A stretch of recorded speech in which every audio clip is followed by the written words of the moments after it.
Well, good evening, friends. Mark Holmes here. Of course, as always, I want to thank you all for watching, commenting, subscribing, and being part of the Joe Boo Sports Report. Without you guys, as well as you ladies, you know that this literally does not work. It is hump day or hump day night, so it means we're on the tail end side of the week.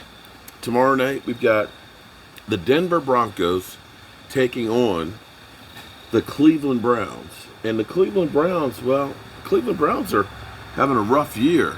They've got so many players right now that are hurt. People are talking about Cleveland Browns could be a shoe-in for the AFC Championship. But this is the thing that's crazy about the NFL. Things can change quickly in the NFL. It doesn't matter how good you think that the team is. Injuries can be devastating. And right now, you look at Baker Mayfield, who has left a little bit to be desired, who's now injured with the torn labrum in his non-throwing arm. Interesting thing is people are talking about, will he get his job back? Who knows? But they're a good team when healthy. But you look at what's transpired, all of a sudden, they've got issues that are going on that are going to make this season difficult. And this is what I try and caution people that, yeah, we're looking good right now. But if you're thinking that, let me go ahead and get my Super Bowl ticket, you're a little premature.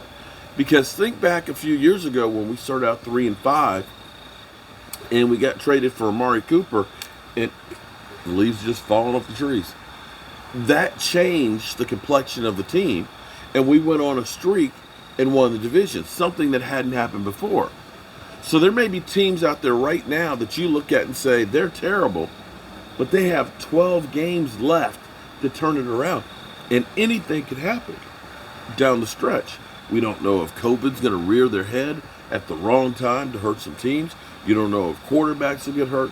So just pump the brakes and enjoy this season one game at a time. Now, that being said, the Cowboys are winning for a multitude of reasons.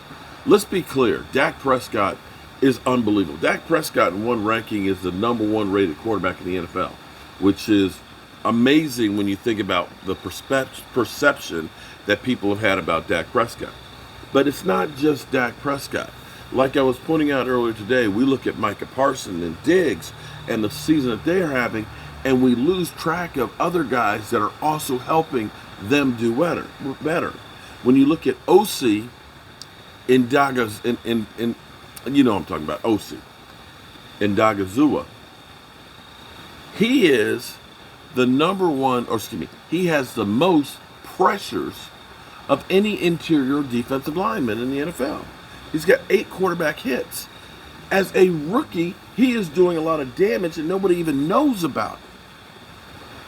Because you're looking at Micah Parsons and Diggs. But it's not just those two guys. It's collectively the team that wins. On the offense, we've had great offenses before. We've had great wide receivers before. But one of the components that's been missing, and a component that a lot of the recent history of Super Bowl teams have had, is an outstanding tight end. I've said it before. Tight ends, you look at it, from Zach Ertz with the Eagles, who was key with that season. When you look at George Kittle with San Francisco, when you look at Higbee out there, when you look at Travis Kelce, when you look at the Gronk, most of these Super Bowl teams have great tight ends. In fact, tight ends sometimes can be more important than the wide receiver. Through the last few years, we've been at the tail end of Jason Witten's career, where Jason Witten was getting a lot of catches, so to speak, but not necessarily for a lot of yards. In fact, the way you can kind of look at the last 2 years of Jason Witten's career here, He was getting the catches because teams deemed him as the weakest threat. You're like, what are you talking about? He's a Hall of Famer. You're just a hater. No, I'm not being a hater. But here's the thing. If you're a defensive coach, who would you rather have the football? Amari Cooper, who can like spin donut wheels, and just literally find his way open and can take it to the house. Michael Gallup, who again is that deep threat, or Jason Witten, who when he caught it, you knew he wasn't going to be able to go all the way to the house. You end up going ahead and saying, I'll double cover Amari Cooper. I'm going to have single coverage of the linebacker on Jason Witten because he doesn't scare me. He's not a game breaker. And Jason Witten, even though when he came back, he was like, oh, I'm going to be the mentor, the coach, and all that. Jason Witten didn't give up his starting role. And hence, it actually hurt our offense because tight ends now are a key weapon as much as your wide receivers are. And you look at your Kansas Cities. You look at what Gronk is able to do with Tampa Bay and Tom Brady. When you look at, San Francisco's, you follow what I'm saying.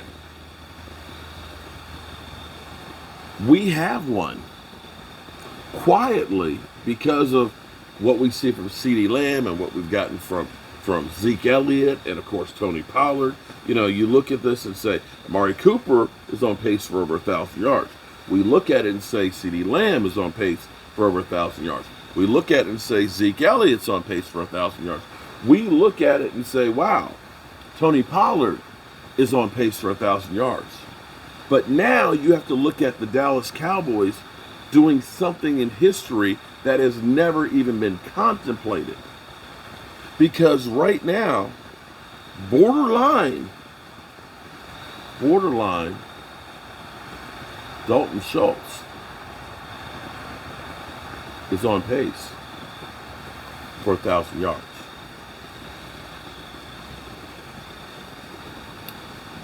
There's been 6 times that a team has had 2 running backs that go over 1,000 yards. And I want to say there's been 14 times that you've had 3 receivers go over 1,000 yards. But you've never had both of those things transpire. And now the Dallas Cowboys have one of those missing pieces of what recent history has as Super Bowl teams.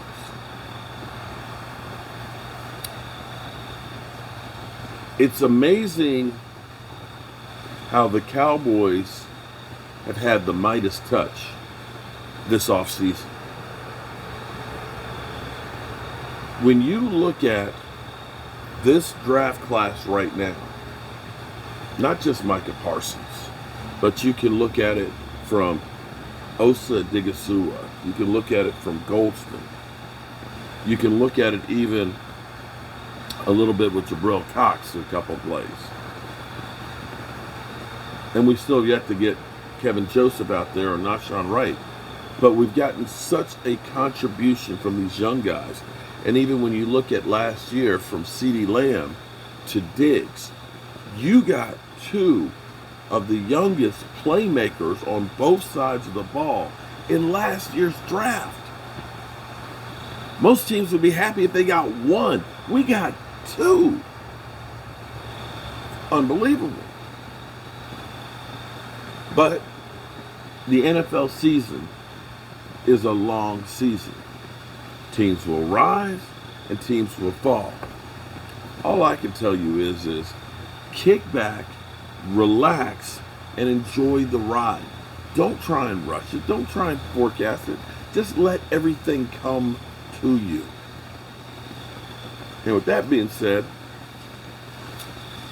I am going to go carry my old ass to bed and hope that I can sleep a little bit better tonight than I have been sleeping. I've been having joint pain like crazy between my knees and now my rotator cuffs. that I can't seem to find a way to get comfortable through the pain. And so I'm up, around, and moving. And it seems like as long as I'm moving, when a body's in motion, it stays in motion. When I stop and sit down for any length of time or lay down, it just hurts. So just got to keep on moving. I appreciate each and every one of you guys and ladies for all that you do to help me do what I do. And I thank you very much. And I hope, God willing, I'll see you in the morning. Take it easy, y'all. And Pizzle, I'm your daddy. You gonna pay me, son. You gonna pay me.